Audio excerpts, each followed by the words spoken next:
Today we're going to talk about MIG welding, and here's our MIG welder here.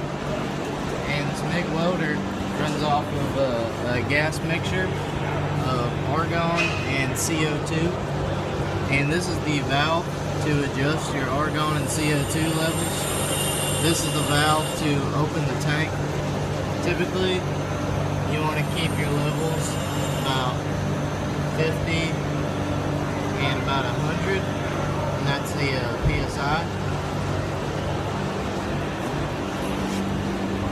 Now here's our MIG welder. Alright, here's your on and off switch. This is going to turn on or off the welder, as it says. This is the wire feed speed.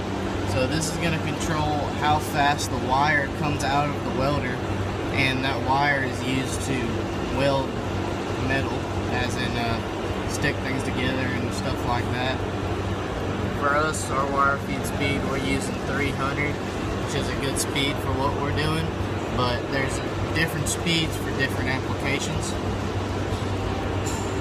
And this is the voltage of the machine, and we typically tend to keep it in around D or E. That's a good voltage for what we're using.